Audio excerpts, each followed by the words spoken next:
Yeah, everybody can turn away if you want on YouTube. Right, we're underway, folks.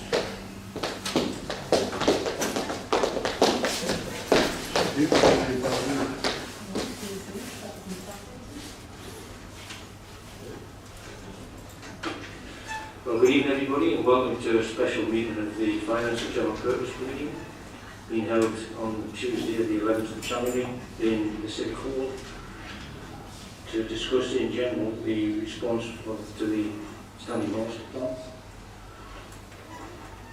We start at the first item on the agenda, which is the apologies for absence. Have you received any apologies?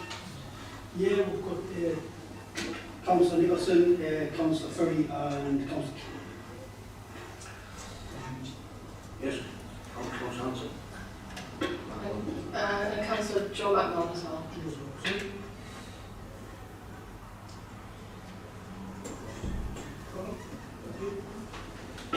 Item 2, declarations of interest. Has anyone got any declarations of interest on the item being discussed this evening? No? Move on. And the announcements, there's a line from the chair, from yourself, Stuart. I have nothing to say, if you please hear. I don't think so, unless Alan has a plan to update, which you normally have. Oh yeah, yes I have, yeah. Basically, yeah, I mean we're going to do a bit more of a report for the Panto, so people got the actual info, it went very well. I mean, basically we had certainly the response from the people attending it was universally, I would say, positive. Didn't hear anybody complain or anything all the way through. It was really, really good. Everybody seemed to have a good time. The crowd seemed to build up as we got to Christmas Eve, and it went really, really well. Looks like we probably made some money as well, which is nice.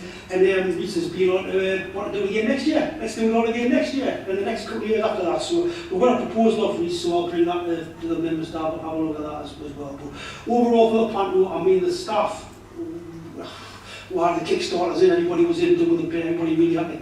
We had a lot of protocols and stuff for the COVID.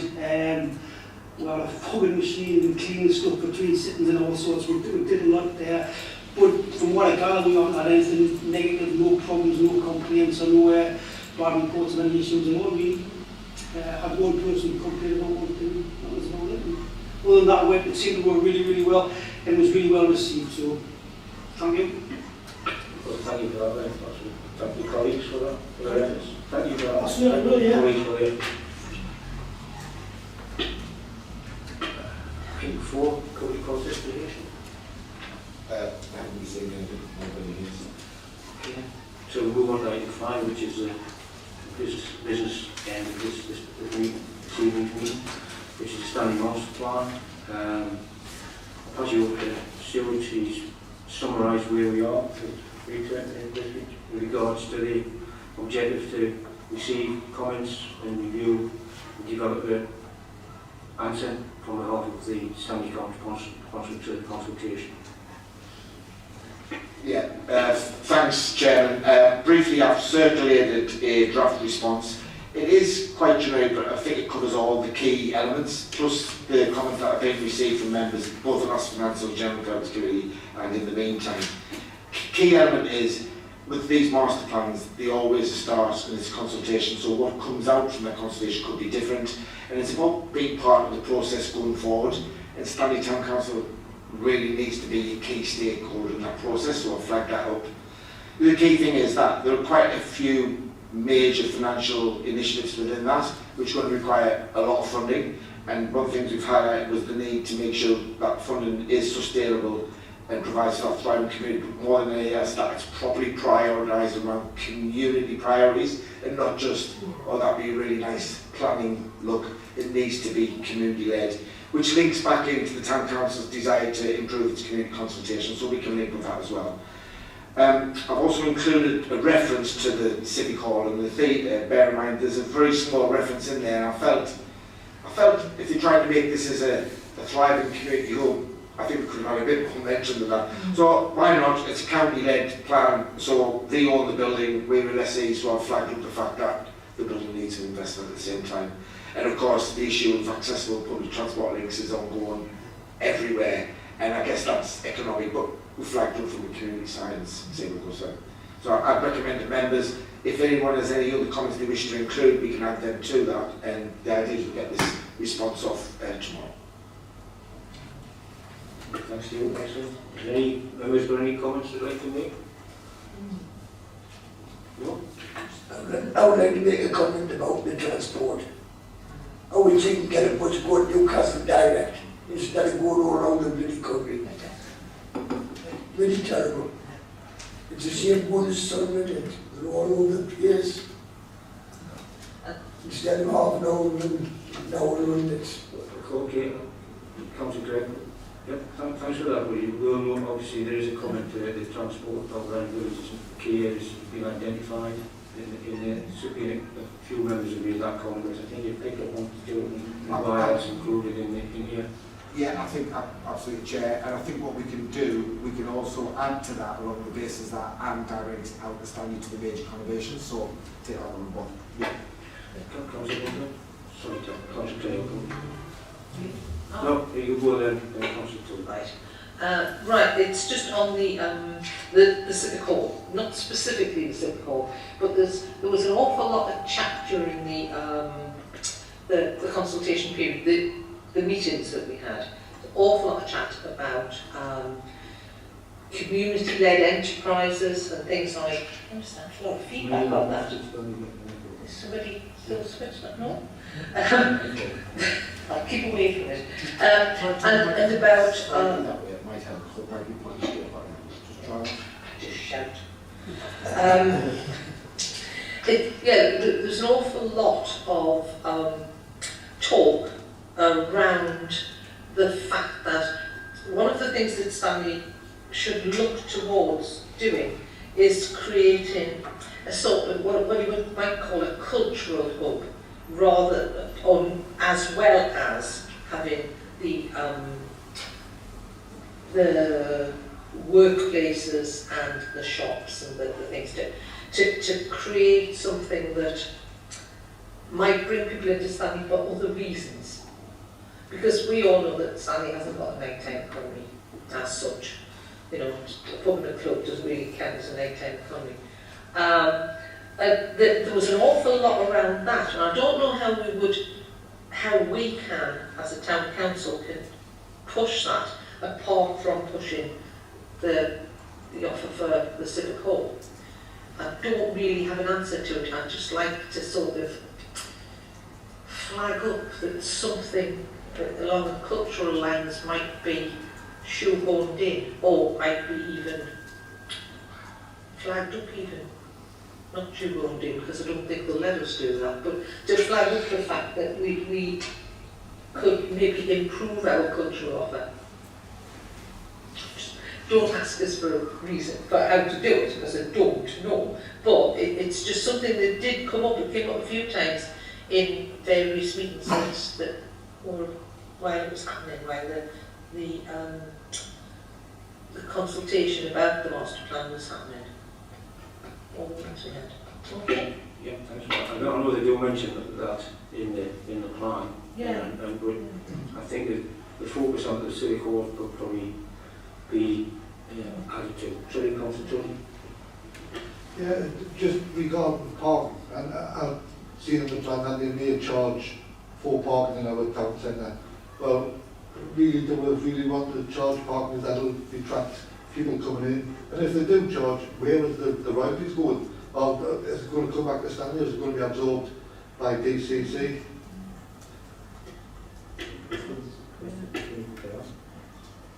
I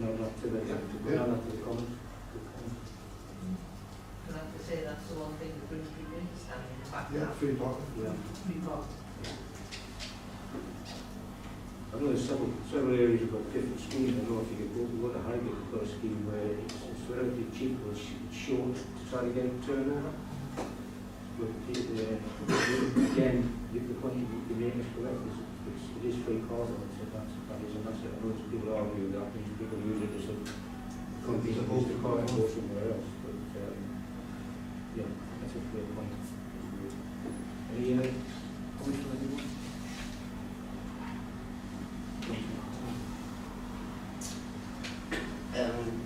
Just a question of the Kent Council around the master plan in conjunction with the levelling up bit that was maybe we were at the central government. Like, have these two plans been coordinated, or are they working against each other? Because a large part of what the levelling up bit was concentrating on was transport and highways, and is that going to conflict with what the master plan wants to do around public transport and trying to bring more people to the town centre? I think that's a good question to ask the team. I would hope not.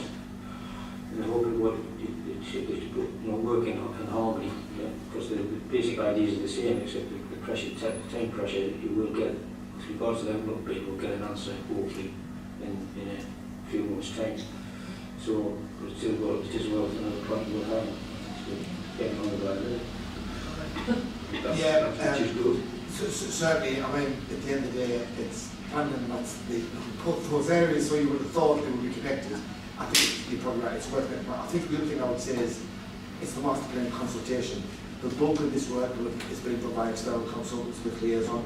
The consultation will figure out what you'll see next will be a more refined version. And I think some of those links should be put from that. But I'd be very disappointed if those things hadn't been linked in the first place. Any further comments? Anyone? It's not a comment, it's a question. I realise I've been out of the loop for you, but my understanding of this master plan consultation and the master plan generally was that it was actually separate from, and that it was a standalone thing, and that it had absolutely nothing got to do with levelling up, because at that point the levelling up thing hadn't come in. So I know that, I mean, I can understand what someone's saying there, but I would hate to think that the master plan for here and for the other towns around the area that had already been written up relied on having levelling up money, because if it does, that is not the understanding that any of us had on the when we first started this business. I don't know about you, but I definitely didn't have that. My understanding of that was that that money was available or was there to be shared out or bid for, if you like, for the master plans for the various areas. I wouldn't bother putting that on the things to it, but it's just, I'm just flagging it. Sorry, what I was going to suggest, I think people now, I think we can certainly include the response to say, because I think absolutely right, the master plan process started before levelling up. But I think it's probably incumbent us to say that it's important to ensure that the master plan at least takes account to ensure the links with levelling up bid are maximised. That would make absolute sense. So I think we can say that. It's been running for 2 years, the meeting's been running for 2 years. I agree with what Stuart said. I don't want the master plan to be contingent on that funding coming in, because we might not get it. But I'd hate to see that we start working with the master plan and this money comes in and they start to change things in a way that conflicts with what the master plan was trying to achieve. They have to be complementary if they're both for a plan. Yeah, I must admit my comprehension of the relationship between the levelling up and the master plan is exactly that. It complement each other, but the one is separate from the other process. Okay. Any more questions? So can I ask, are we willing to accept this document and put that forward as our initial feeling on the master plan? With the additions as outlined, which was, I'm going to include with the last point, as well as direct bus links to the key conversion Newcastle Sunderland Durham example. Obviously there was a concern regarding possibly introducing parking charges as we defer visitors to the town centre, and need to ensure that the master plan takes account to ensure that the links to everyone are maximised and not disadvantaged. Okay then, do Are you happy to allow those alterations to be made in those lines and sent, or do we want an email copy before we send it? But Chairman, I would bear in mind the response date is, Yes. I'm still not sure it's the 14th or the 15th, but it's like basically 2 days. So I would like to get this sent up, Get it up. and I'll do it on the basis of the outline, and that will be included in the minute of this meeting, and then if you're not happy with it, tough, because it's already gone up. But I think it'll be right. As long as I do my feelings, it is 40. Yeah, I don't know why I've got the 14th. Okay, well, if there's no other business, then thanks very much for your time. Have a good meeting. Thank you. You're welcome.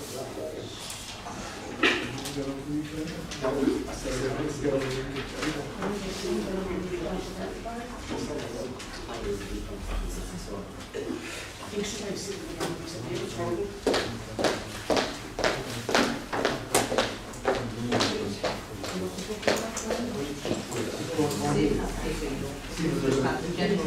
should have a generic one, the gap there, you can just write in.